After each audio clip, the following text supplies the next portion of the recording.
Hey there, baseball fans. Welcome to another edition of the Prep Baseball North Carolina podcast. I'm Brandon Hall. With me this week, Zach Borowski, our Eastern North Carolina rep, covering the state, scouting players, giving out info. We're going to do things a little different this week. We got way too much to talk about just for 130 to 45-minute period. So we're going to split up. I got Zach with me today. We'll have Patrick with us later in the week. Zach, how you doing, buddy? I'm doing good. It's been a busy week. We got one more big weekend left, and then we kind of get to get ready for high school season. So it's kind of getting ready for that. Yeah, with the weather the way it is right now, I'm kind of thinking I may shoot out tomorrow and see somebody. I think Combine's playing at home, and they've got Eastern Carolina Academy. And, Rhett Johnson, who was at our Super 60, performed pretty well there this past weekend, playing for Eastern Carolina Academy. Combine's got a couple guys that have taken jumps based on video we've seen. So, the run to 400 games may start a couple weeks earlier for us if I can get out of the house tomorrow and get some stories posted. So a chance to be a good week. Yeah, no, it's the hardest part when I was coaching is it was 75 degrees now, and then the first game it'd be 35 and rain or 28 and just windy. So this is typical North Carolina for us. Yeah, no doubt. Well, we coming off a good weekend, had great weather, actually able to kind of augment one of the events and be outside a little bit to kind of ease some congestion in the indoor facility, be a little bit more time efficient, continue to kind of move players through. We were in Greenville, North Carolina, one of our best events of the year, the Preseason All-State East, hosted at Next Level Training Center in Greenville. We know what the facility is. We know who the people are that run the facility. Always a great time there. Sold out event. And a lot of names that we will be tracking over the next year for, college commitments, potential pro case, potential Super 60, potential future games, potential Super Sophomore games. That list grew leaps and bounds after Saturday. Yeah, no, I thought it was a phenomenal event. We talk about it like while we were watching, some of the guys go. It was just like, wow, like this is a loaded field. And as I said, we'll talk about some of the guys and like, even trying to put our list together right before this, we were sitting over here like, oh, I don't know if I could shorten this list enough to get everybody that needs credit right now. No, we're not going to be able to. There's just way too. We can't get 10 guys or so and talk to them and make expand as we kind of get going, but just way too much talent, way too early in the week. I'm kind of sleep deprived. I got back from Greenville about 1:20. By the time I got everything uploaded, it was about 4 a.m., and then we turned around and we were in Mooresville the next day. So let's talk a little bit about the event, just in terms of the way it ran. I'm getting feedback from families and from players. They kind of see the duck on top of the water that's gliding across. A lot of positive feedback, appreciative of that. A couple notes from here and there for some players and parents, things to think about. But for the most part, we were right on time. We were actually early going into BP. It made more sense once they kind of saw the way BP was going to run. We were running two guys at the same time and kind of split that big hitting area in the middle. But on the back end, you, me, Patrick, a little bit of our staff, those feet underneath the water, we're scurrying like all get out, trying just to keep the event moving and pacing because, things can go off the rails a little bit. Did you feel like you got a chance to actually sit and evaluate guys, or are you like me where we're going to be watching a ton of video over the next 10, 15 days? I thought for pitchers, I had a good chance just because of the way it's set up. We each had our own mound. For hitting, I didn't get to see as much as I wanted besides like through the lens of a phone because I was taking videos and stuff going back and forth. So that part's a little hard for me. Obviously, infielders, I'm shooting the ground ball, so I got a chance to see them. So overall, I think I get a good chance to see guys. Hitting, I usually go back on the video anyway, so that one's not as much of a miss to me as I'm just kind of trying to catch a couple clips here and there just so we can have some social media stuff. Well, let's dive into some of the top performers from the event. Again, this list is really early. We're kind of just skimming the surface of what we've seen and kind of digging into. Haven't even begun to put player grades on guys yet, but just an overall, just these guys kind of popped. And we're going to start with an event leader, the top exit velocity on the day. And it was good to see him back from an injury. Looks to be getting close to being full go. He's going to be able to hit this year and probably full go defense as he gets into the summer. Dylan Palmer, outfielder from East Wake Academy, 2026. What were your thoughts as you saw Dylan for the first time in about 8 months? Yeah, he made a name for himself at this event last year, coming off Tommy John. And, he was hitting the ball hard. And it was loud and even if you watch him, you see he's physical, but like it wasn't like a strenuous swing. He wasn't like, trying to do too much. He stayed within himself, a lot of balls up the middle, and it wasn't like one ball. Like there were multiple 103, 104, 105, and just bat speed through the, top of the line bat speed, top of the line strength. And he made a name for himself that you need to come see me.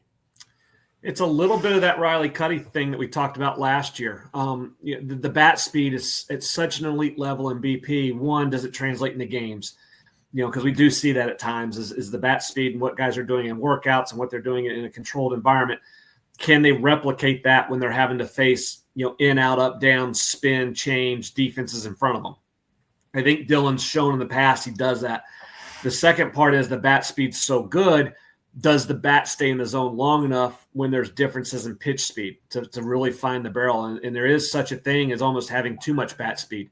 There's ways to slow it down. There's easy ways to slow it down if that's a need. But I think one of the things we'll be watching with him over the next 6 months is where that barrel ability is in game and the ability to kind of produce the power we're seeing in workouts to the power we want to see in game action.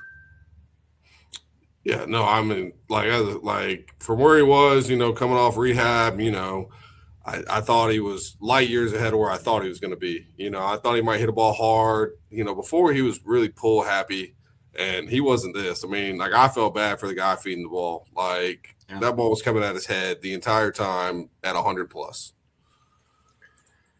We'll move to the next guy in the event. And Zach, this was one of those guys that we talked about last week on the podcast. You made a proclamation. You said this is going to happen. This young man's going to do big things on the mound and in the box. You were wrong. There's no way to disguise it. There's no way to come across. Your thoughts and feelings on Brody Brandon didn't happen. And I'd like for you to have a chance to defend yourself here. Yeah, my guy, I called 90, 100. He would be the guy at the event that was 90, 100. He hit it 99.8, and it was on the last swing. And, for y'all that don't know how TrackMan works, sometimes you get a first number and then it recalibrates. And it was a lot of joy because it was 100.3, and then it recalibrated down to 99.8. And so I've actually never met the guy. And if you probably left, you probably thought we were really good friends. Like, I actually enjoyed being around him. Like, we actually got a good bond. Looking forward to going to South Central to see him. And then, he's good. Like, he's 87 to 91, threw 3 pitches for strikes. In the box, it's a little awkward. It's more, strength-based, and he can really rotate, so that helps out in both. And, I mean, he's got a chance to be a two-way guy going forward.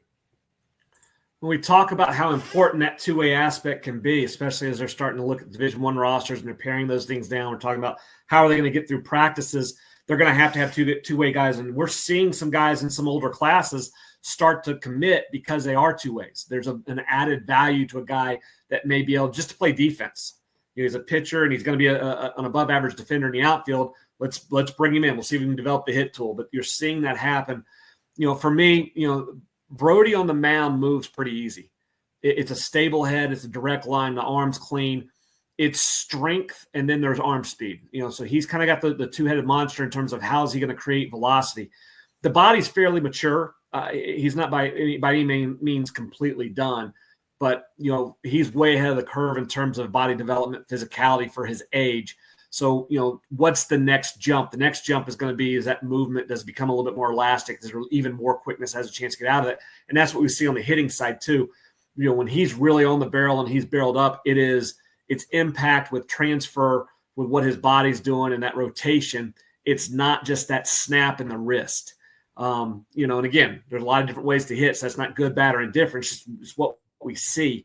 But I think he made a mark pretty quickly of, future games is coming up, and this is my name, and this is who I am, and let's see if you guys can keep me off the roster, because I was extremely impressed with what he did in that workout. And obviously we're going to be in to see South Central because they're going to be pretty freaking good this year with the amount of talent we've already seen to this point. And as we talk about future games, and one of the guys we had last year represent Team NC at the Super Sophomore games, listed as a shortstop, probably going to get a chance to play in the middle infield until he proves either he can't or somebody beats him out. But if we move him to the outfield, it's a plus defender in the outfield probably already. Really athletic, left-handed hitter, excellent barrel feel. And we talk about that snap and that whip. Kellen Rogers has that snap and that whip. What'd you see from Kellen during the workout on Saturday? Yeah, like he's one we got to coach around, so we got to kind of hang out. And to me, like, he's getting stronger. Like, you kind of look in this video and he doesn't look that strong, but then you get beside him and you watch him do things. You're like, oh, there's some actual like mature strength there. Like, even though like we go look at the exit velo's 92, like he still hit the ball 345, which is going out to most gaps in high school. So like he's starting to show he has that. I mean, he's smooth. Like I'm not sure there are many smoother guys in his class in North Carolina, especially defense and offensively, just the way he moves. So he has that. So the fact that he can lose a little smoothness and add a little strength is going to make him a deadly combo. And we had a chance to see him against really good arms. In the super sophomore games, we're seeing some of the elite arms up and down the East Coast, and it was barrels. It was positive at bat after positive at bat after positive at bat. He's an advanced runner. The run speed plays at game speed. He has a chance to get down the line. He goes first to third. He has a chance to score on anything in the gap from first base. And then even defensively, he takes good angles. I think there's going to be some polish to his game with his glove, but it's already advanced. There's easy exchange. There's easy release. There's easy carry. You start trying to check boxes for what a prospect looks like and has a chance to be, and Kellen's right in that range. And, the other check box, the mark that we're kind of tracking at this time of year is, has there been improvement? We saw him in August. We were around him a bunch in August, and now we're seeing him in January, and he's made improvement. The body's gotten stronger. The swing's gotten quicker. There's more impact through the baseball. And so that type of stuff plays and translates. Yeah. I mean, that's the thing. Like for us, like we're on 7 months, and for 7 months, he's probably 5 to 10 pounds heavier. He didn't lose anything. Those are the things you're always looking for. Like, can you add weight without losing what made you who you were? And for him, he's doing it. Like, he's not losing the quickness. He's not losing the flexibility in his body. He's still being able to keep the same rhythm. And if he can do it with this 10, what would another 10 or 15 in the next 2 years really look like for him? As we continue to move through the list, we have another player, high-end prospect, highly ranked young man that was at this event last year as an unknown. Didn't have the name, didn't know the name, and he showed up, and then he threw, and very quickly we were circling names, going, okay, there's a plus arm. And then we watched him in the box, and went, okay, he got an invite to super sophomore games. I think a small injury kept him out. We saw him at a scout day shortly after. Tice Thompson, catcher. We talked about South Central. Catcher at South Central High School, 2027. He can really, really exchange and throw the baseball. And then offensively, I think the bat's gotten quicker and the power's got a chance to continue to translate. Yeah, I'm not sure what's going on with the South Central guys and the 99.8s, 99.9s. Like, I'm not sure what kind of, Coach McCray, we're going to have to get you guys into the 100 club. You guys are real close. Like, you guys might be the closest in the school to the 100 club. Tice is a physically imposing, athlete. In the box, there's intent, bat speed, and it's fairly calm. Like, there's not a lot of moving parts, especially for a young guy, which is great to see. He's getting his big swing off consistent. In the box, it's an absolute hand cannon. Like, you pitcher, watch out, duck, move. Do not stand on the mound when the guy's throwing the ball to second base. It's going to hurt. I mean, it's a plus arm. I actually think like the pop times are going to get better as he keeps going. We kind of talked about it. There's some length in the exchange a little bit as he's moving and he's getting away with the arm strength. And I think if he'll learn just to kind of tighten up and quicken up, mid 1/8s are probably right around the corner for him.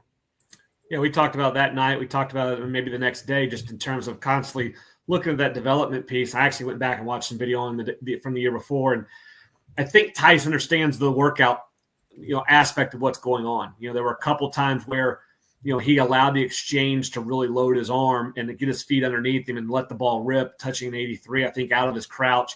Then there were times where he was trying to be a little bit quicker. The thing I liked is every ball was accurate. It had carry, it was on the line. And as he gets more into game mode, really trying to fine tune how he's going to exchange and release, there's enough athleticism there that we are going to see that release time drop. And I think he's going to be able to hold the arm strength. And that's when that pop time's got a chance to really get into that, creep into that special range. The other thing I liked about him is when he was receiving, he was an attentive receiver. It can be monotonous for those catchers and those bullpens. You kind of sit around, you wait, okay, it's your turn, you hop in there. And, if you're not really engaged, you're just a pitch back. Ball comes to you, pitch it back. Ball comes to you, pitch it. But, he was working on being in stance, being a good receiver, presenting a target, being a willing blocker. And these are for guys that he doesn't always necessarily see, I would guess. And he may have caught a couple guys he knew, but he's catching, some guys that he doesn't see a bunch, and he's engaged, and he's trying to help, and he's trying to present those guys in a really positive light. That translates. You get those, because their job in college early on is just going to be catch bullpens. You're going to get better by getting reps. Just, it's no different than BP, but everybody loves BP because you got the attention on you. When you're catching bullpens, there's no attention on the catcher. Everybody's worried about what the pitcher's doing. But that's that guy's time to get 200, 300, 400 reps in stance, working on balls, keeping balls in frame, keeping balls in front, things of that sort. And he's already got that ingrained in him a little bit. And again, old school pitching guy, it stands out to me because I would want to throw bullpens to that guy because that guy's going to help me get better. Yeah. No, I mean, he had a guy missed arm side with changeup, and the first thing he did is grab him, give him a good location, say, get it here, I'll catch it. And you're right. Catchers, if you want to be one thing, be somebody that we want to throw to. Be that big target. I don't need a loud, jumpy guy. Be that big target where I'm I trust you. I can throw whatever I want, and I want to throw to you every game. I want to throw everything to you. I trust you. And that's where he's working towards, and he's really close to being that guy already at a young age. We talked about Tice being, a name that kind of jumped at us last year, and that can happen with the rising freshman class. A lot of times we kind of have an idea of who a lot of guys are as they move into their sophomore and junior year, but there are spotlights, and there are some guys that kind of come out of nowhere, and we don't have a ton of notes on. This next player is a name we had. It's not a name we knew a whole lot about. It was a glowing recommendation. That's how he got into this event through the invite-only system. We had some people reach out to us and say he needs to be there. But let's talk about Jacob Watson, third baseman, right-handed pitcher, Falls Lake Academy, a 2026 grad. Yeah, bro, I ain't gonna lie. I wasn't sure who you were, and you threw the first breaking ball, and it's right here. I know who you are now. I'm gonna go ahead and tell you, 3,000 spin. That'll do it. Do your thing. I stopped what I was doing. I walked back, bro. I probably watched every pitch you threw after that. I ain't gonna lie. You got some attention drawn. Bigger, strong guy, but there's a lot of quick movement in the body. He was 85, 87. I think we got him up to 89 or 90 on our other sheet. Somewhere in one of our events, we've seen a little bit better. In the box, it's just loose, 100-mile-an-hour exit velo guy. He got a chance to be in that famous club, that 90-100 club. And there was a lot to like. He threw a lot of strikes, the ball ran. Anytime you spin the ball 3,000, you got a chance. And it was the most usable 3,000 spin we've seen in a while. And it's an interesting point, in trying to get to know who he is. And I see that 3,000 spin pop up.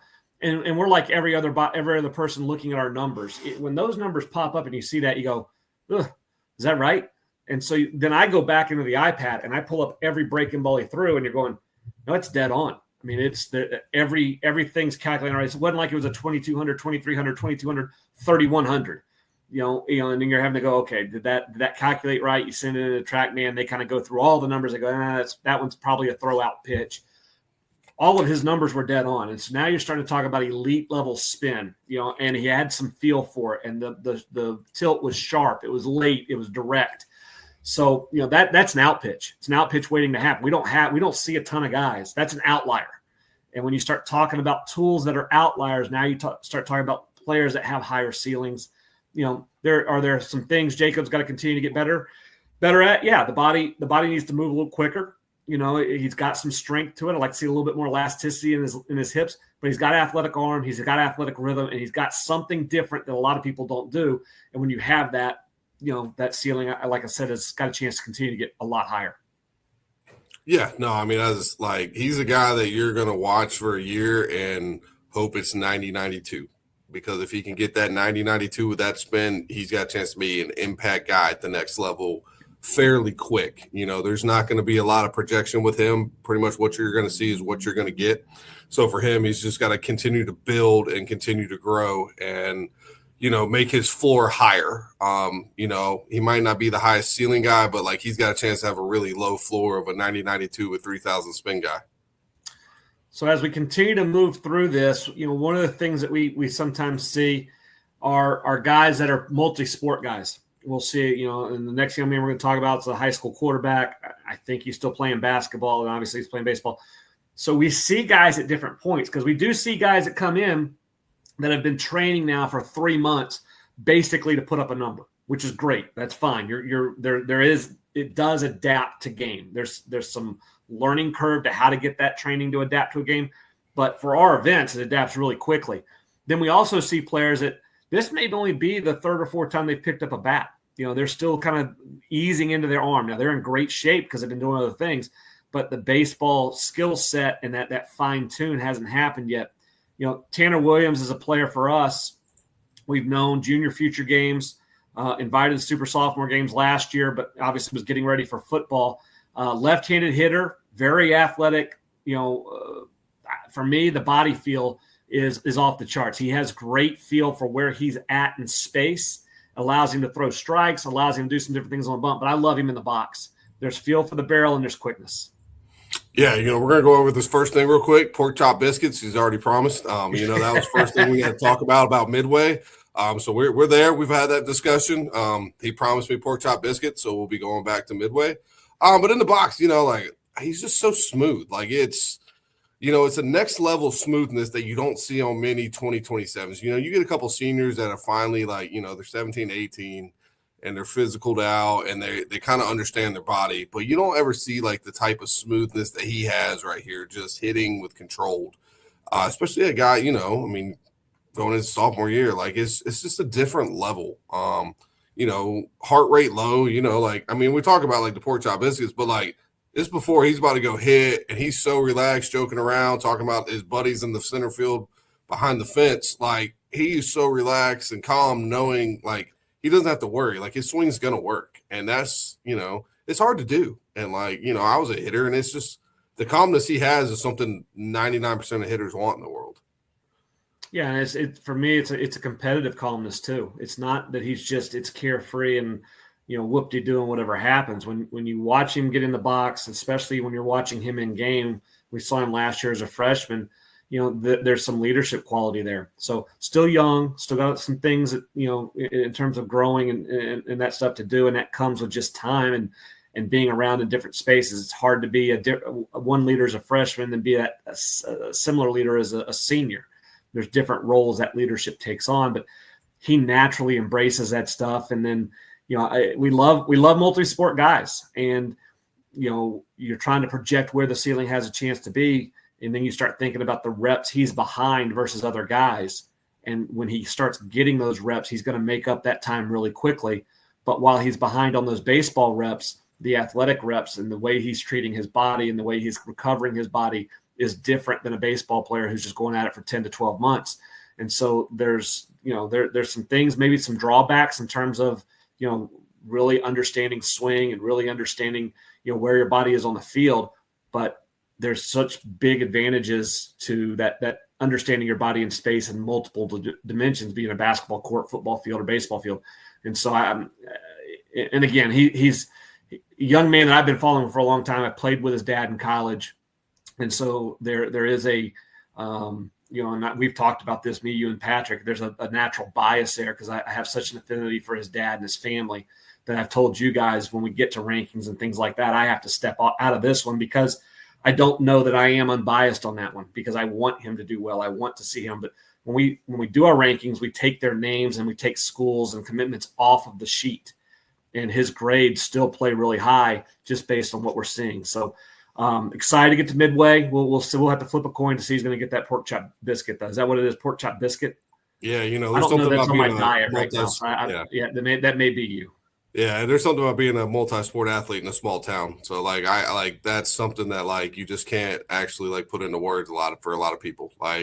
There's some big school guys that do multi-sports, but being a multi-sport athlete in a small town where everybody knows you, man, that's pretty cool. So that's part of it.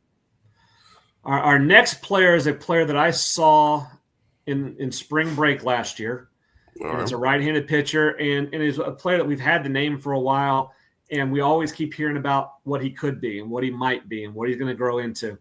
And one of the interesting things about following high school players when you're not involved with them on a daily basis, when you're involved with these guys on a daily basis, whether they're 10, 11, 12, we probably all know people that we played with that were like this. They kind of get labeled. He's our shortstop. He's a leader. He's a gamer. He's a hard worker. And maybe he was at 10, 11, 12. And then maybe he hits 16 and he's kind of coasting on what that is. When we're outside of that, we get to kind of make up our minds as what we're seeing. And I think our minds can change quicker because of not being inundated with their reps. Dean Capoletti, right-handed pitcher, West Johnson High School, 2026. He's a young man that's got some length to his body. I think he fought his direction in the last 2 years or so.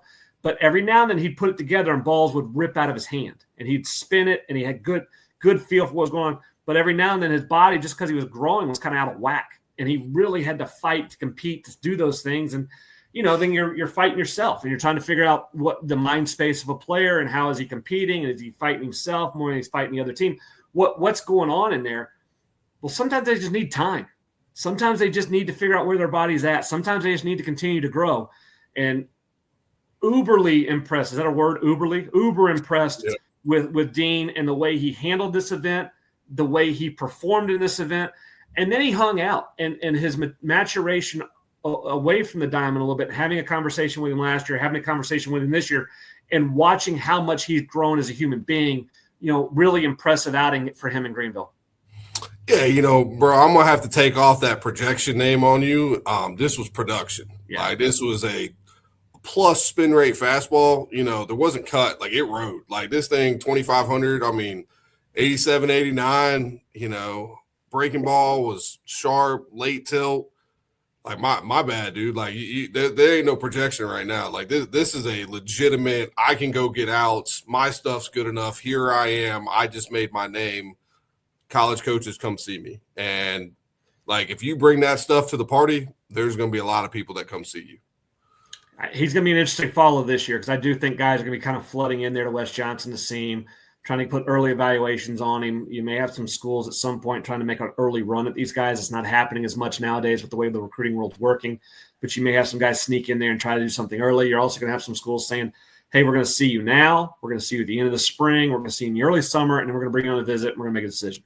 And so, then the deal becomes, what does Dean want to do? Does he want to, continue to kind of see how high this stock can rise? So it was really good. And again, I think it's different. We talk about how stuff plays. His fastball plays different. You can read the velocity, and there's a lot of guys that throw in that velocity. What his fastball, the numbers it's telling us it's doing with the rise through the zone, he has a chance to miss bats with strikes. He doesn't need chase out of the zone. He doesn't need guys, just bad hitters kind of wailing at higher velocity pitches. He can throw a ball middle up, and he's going to have good hitters swing underneath the baseball because of what the ball's doing. So if he's able to continue that ride and continue to ride the baseball through the zone, now he's got an out pitch with his fastball and allows more time for secondary stuff to continue to develop. Then secondary stuff's already making big strides forward. So interesting, fun watch. Again, another place that will probably be this spring. And you'll be able to kind of hop in there. I'll be trying to see those guys during spring break and kind of watch and see how the bullpen sessions matched up to what we're going to see in spring games. We'll move forward. We got another dual player to talk about, another super sophomore games player, another player that's taken jumps. We took him to the super sophomore games, and he had hit a little bit of a road bump right before getting to that outing. He pitched well for us, Team NC. A little bit limited in terms of what we're trying to do with him positional player wise. We had him kind of marked as a pitcher first at that time. But again, things can change. The recruiting world's changed. Dual guys are a little bit more important now than they were. Teams are going to have to recruit them. And, Andrew Caraccio, Pro 5 baseball, left-handed pitcher, first baseman, 2027 impressed on the mound and in the box. Yeah, what you first notice is he got that broad shoulder look. He's just a very broad guy. On the mound, like 85, 86, everybody's like, all right, I'm going to let one go. Well, when he let it go, it was 88, and now you're 88 left-handed and letting it go, 6'2", 2, low twos. Like, you got a chance to pitch. And then, like, he got in the box, he's always kind of had it. It's a really flat swing. Like he's a guy that, like, if he ever figures out how to develop some loft and, like, I know we hit the ball in the air, but like if you're hitting the ball 102 straight down, okay, he starts hitting the ball 97 to 100 up in the air, like he's going to lose some baseballs. Like he has the strength, he's got enough, the swing's flat enough. Like if we start changing it, getting a little plane into it, I mean, he's going to go from hitting, 100-mile-an-hour ground balls that the infielders don't want to catch to, 100-mile-an-hour fly balls that the trees are ducking out of the way of pretty quickly. It's an interesting watch when you're watching that video, the arm action. It's gotten so much better, and kudos to him, kudos to whoever he's working with. But a lot of times players have to make those decisions in terms of and he's always been a good player. He's always been ahead of the curve a little bit, but he's still willing to say these things have to get better. The arm action's already better. Like you said with the swing, I thought at times in years past there was some steepness trying to create unnatural loft. He looked a lot flatter through the zone. I think the loft will come with just reps and learning kind of where the barrel is. And while we're still watching him, there's still things you look at and go, the back leg action, the turn action, those things can get quicker. Those things can become a little bit more violent, keeping him a little bit under control, a little bit more direct. And then it frees the arm up better. It frees the swing up better. So as well as he performed, he's not up against his ceiling yet. And so there's work to do. And, but he's already shown, you kind of put a check next to his name because he's shown an ability to do that. He's shown an ability to kind of make those adjustments and those, highlight the trends that he needs to get better at. And if he continues that action, we will see another jump in the next 6 to 12 months. Yeah. I mean, that's the hard, going forward, you don't want to label guys, but like you look at him and, he's a big kid, but then you look at his face and he looks so young. Like he doesn't have that old face. He doesn't have that pure strength yet. And so it gives you some hope. And you're like, hey, again, 90-100 club. It's something I'm always going to talk about. It's a very important club for me. Like I just think like that separates you. It is. It like there's not many. And, we had a couple guys 0.2 away. Well, he's 2 miles away on the mound, which for him could happen, tomorrow. Like knowing you get the right day on the bullpen. And like that's just the separators his separators are narrowing. He's getting closer to becoming able to separate from people in his class. One of the fun things about being at the event in Greenville for me is Greenville. For me, Greenville's not easy to get to. No. It says 3:15 to 3:30. It always takes 3:45 to 4:30. It's just one of those drives that and there's a couple different ways for me to get there, but there's never a quick way. And so when I go in there, I'm always trying to go in and see if I can't knock out 2, 3, 4 games over the course of 2 days or even better one day. But we need to go see J.H. Rose every year. Coach Vincent and that group does a tremendous job of development, as has South Central, as has D.H. Conley. That region, that league is going to be extremely competitive again this year. But I get excited when we start seeing younger players. And maybe it's a player that doesn't have to contribute a ton to Rose this year because of what their roster makeup is going to be. But Corbin Kendrick, outfielder, right-handed pitcher, 2028. So our first look at Corbin, your initial thoughts as we were getting him through the workout. Yeah, I mean, he's probably going to be a front runner for first name on the super sophomore, like just for us to come see. Not me 2028s, not me 2028s or 85 to 86 hitting balls 92 and throwing 90 from the outfield. He's not a big frame guy, but everything he did was minimal effort. Just very smooth, he's a hometown guy. You're kind of relaxed. Like, I don't know if you use that facility, but like, to me, like for being a young guy with a lot of old guys and a lot of people around you, like he was mature beyond his years and just was completely calm. Yeah, it's an easy swing. He's already got some strength in the body, but it doesn't have an older look. I haven't gone back through and looked at all these guys' age in terms of where he lands in the 2028 class, because every now and then you'll get a 2028 that's going to graduate at 19 or 20 years old. 15. And that guy plays different, but yeah, he looks like a freshman in the face, and then you're watching him move around and perform. And there is something to be said. If that's a facility he uses, there's a comfort level being in there, and he's probably done a lot of things that we were doing in that building. But schedule yourself. We're all over the place. Kudos to him for taking advantage of being somewhere he's going to have a little bit of comfort if that was the case. And but he performed at a high level, and I think that's hard to do for freshmen in these types of environments, just because they're seeing so many guys go ahead of them that are putting up numbers that are going to be better than their numbers. And the players know. They're watching guys run. They're watching guys move. They're hearing what the vertical jump numbers are. They're watching guys throw. These guys are physically stronger than me. What do I have to do? And he had some ease to his game. There was just some confidence in, this is who I am and this is what I do, and I'm going to continue to get better. So I'm going to just do what I do. And it was barrels and barrels and barrels. It was a loud BP. And you saw during the video on the other side, they had the second BP session set up, but that group had already finished. So all eyes were on him during that round, that second round. He had every single person in the building watching him hit. And it was just barrel, gap to gap, bang, bang, bang, bang, bang. And we can't underestimate, especially for younger players. That's hard to do in that environment with the people you're surrounded by. And he performed. And you talk about that potential versus performance. I thought the spotlight was on him, and he didn't shy away from it, and he put up good numbers, and that matters. Yeah, no, it really does. I mean, I tell a lot of people this, we do a lot of us got facilities. Like, there's a big difference from hitting in your facility where you're comfortable to going somewhere and there's 10 guys, or like when I'm walking around and like I go pull out my camera, I'm taking a picture of you. You just got nervous. You know what I'm doing. Like parents and like I listen, I love everything y'all do, but there's a lot of pressure on these guys that like sometimes you won't ever see. Like you don't know that 3 guys walked over to watch them take a swing sometimes because the way it's set up, you might not see it. But he just saw all 3 guys move around. Whether or not he thinks it's going to them, he thinks they're going somewhere else. You just hear things, or sometimes you just kind of wandering around and you're like, oh, they're all on me. I got to swing good. I got to get my best swings off. And all of a sudden, in my 8 swings, I'm panicked for 4 of them. And that's just a difference that, like, as you get older, it's easier to deal with. But, like, as you're young and youthful, like, first time somebody watches you and you're like, oh, I got to impress. I got to get these numbers. And I hear the number for the first time. You're like, uh-oh, you try to be something you're not. Right. And it's you're hitting on something we think about as we're running these events. How is our demeanor affecting those players? We're trying to push through at that event. We're trying to push 80 players through in basically 5 hours. And we have time constraints in the building, although Trent and those guys at Next Level do a fantastic job and work with us, but we need to be respectful of their time. So there are times when we're trying to go. We got to get to the next thing. Here's what's going on. But then when we get them in those sessions, our demeanor can completely flip because we may see that they're a little nervous. And so now we're joking around with them like we've known them forever. And they're going, who is this guy?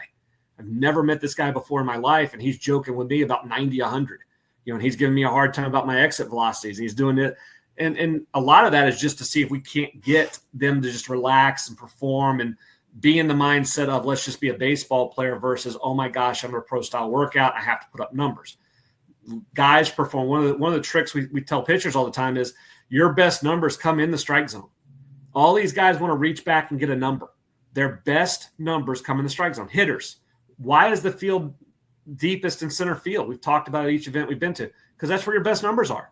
And the way the numbers are going to live on the website, who cares if you hit a home run at a high school field that went 294 when you hit a fly ball out to center field at 396? Because 2 weeks from now, they're going to see 396 or they're going to see 294 as your distance. 396 plays better.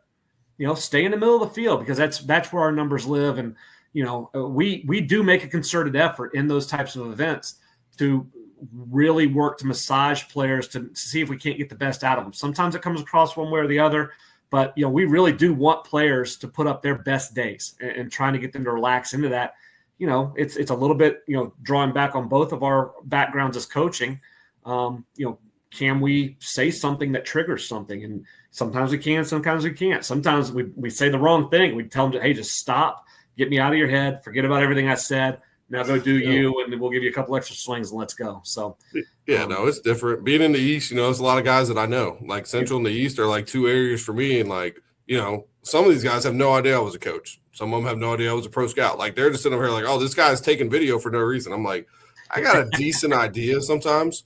And I just like, I understand how hard it is. Like, yeah, like there's not many workout wonders where like the guy wakes up, the guy walks out of bed and he's putting up numbers that like, you're like, oh, wow. Like, like we all talk about being the workout guy. There's not many of those. So for you, you're always trying to get your best swing, your best pitch. And it's stressful. Like I understand it. Like, and so for me, it's always trying to figure out how to stress you the least amount so you can become the best player you are.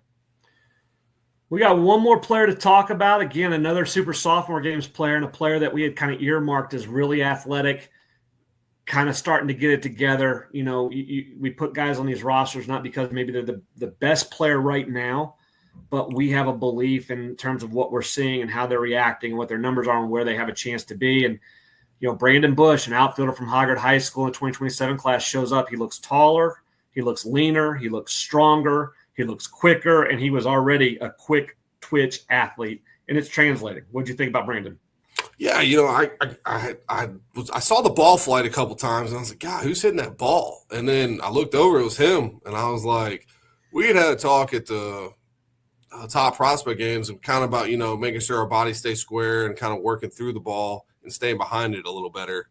And he did everything that we had, like, talked about, and I don't know if it was because of me or he just figured it out himself. But I mean, like, an average distance of 316. I mean, that's a home run to left field in a lot of places like that. Like, it was really easy. He's getting some good extension. You know, he has some loft and it's pretty natural. It doesn't look like he's overswinging, you know, and then all of a sudden the arm's starting to jump. You know, it was 91. It was an event leader from the outfield. So, you know, like, he is, you know, continuing to take strides to become a, you know, I don't know what he ran, but, like, at worst, he's a corner outfielder with a big arm.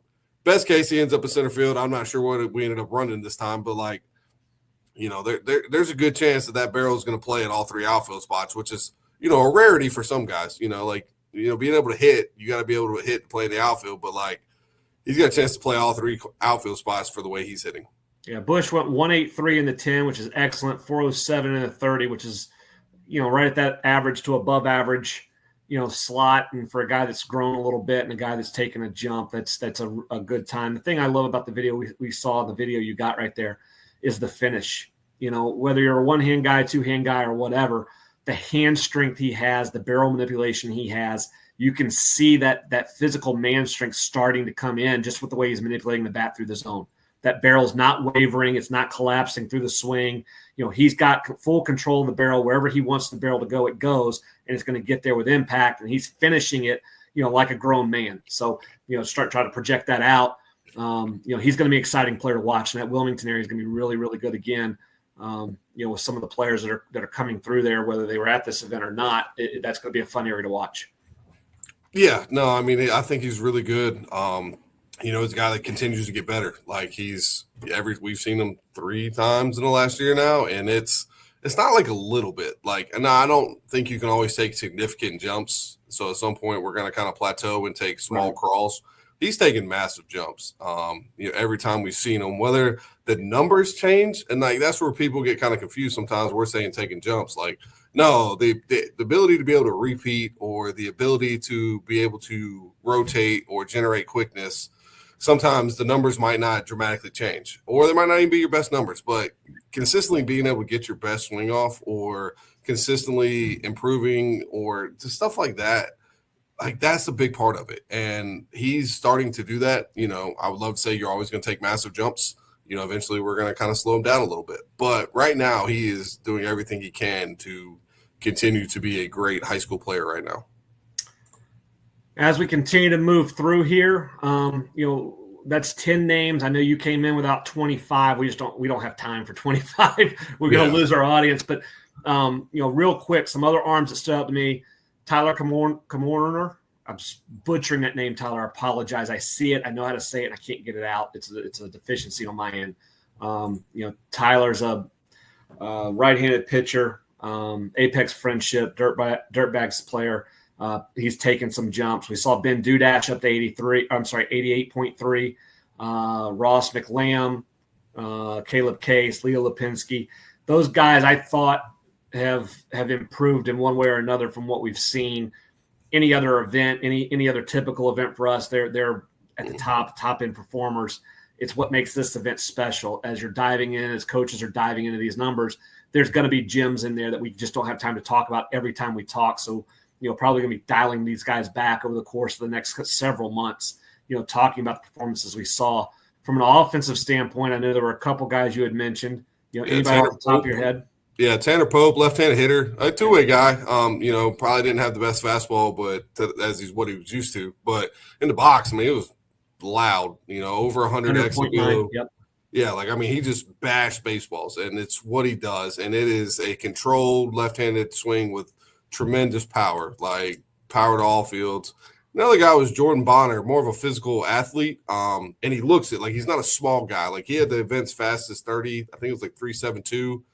He hit a ball 97.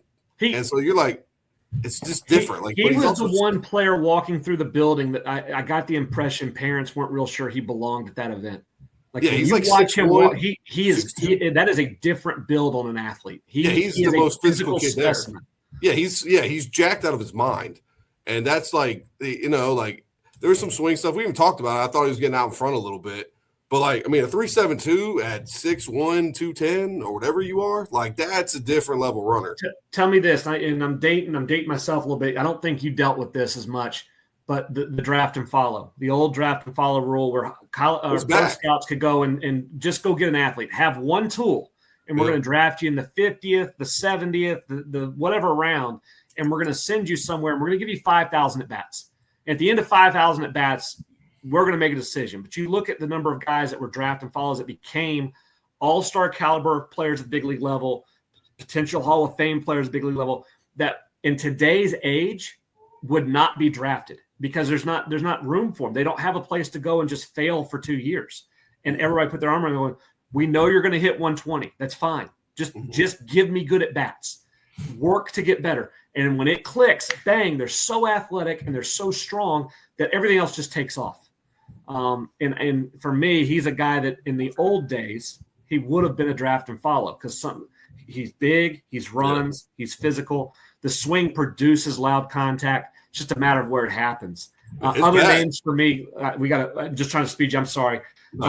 Gavin Jackson was over 100 miles. How many times have we done an event where we start talking about players and we don't have room for guys that were 100 miles? We had two that were 100 mile an hour exit velocity guys we didn't spend a ton of time on. We'll get to them. Jonathan Piner, catcher, has some arm strength, was 98.8 exit velocity. Tariq Stone, left-handed hitter, outfielder. He's gotten better defensively. The swing has a chance to do damage. I think he likes to hit. I think he thinks he can really hit. I do. I think he can really hit.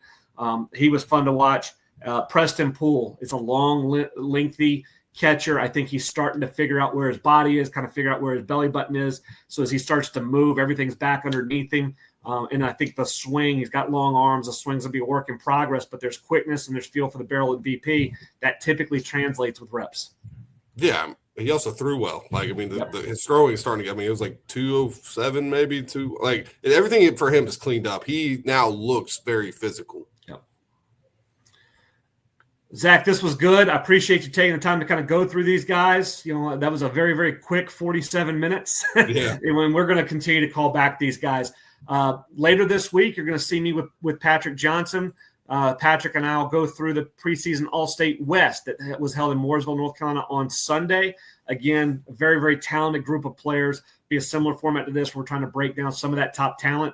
And then the big events coming up this weekend, preseason All-State Central, basically sold out at this point. Don't have to do a ton of sales in terms of, hey, we need guys to come. We've got a great roster. I'm excited to see those guys perform.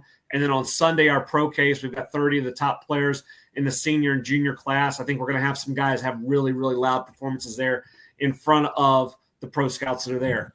For Zach Borowski, I'm Brandon Hall. This has been the Prep Baseball of North Carolina podcast. We'll see you at the field.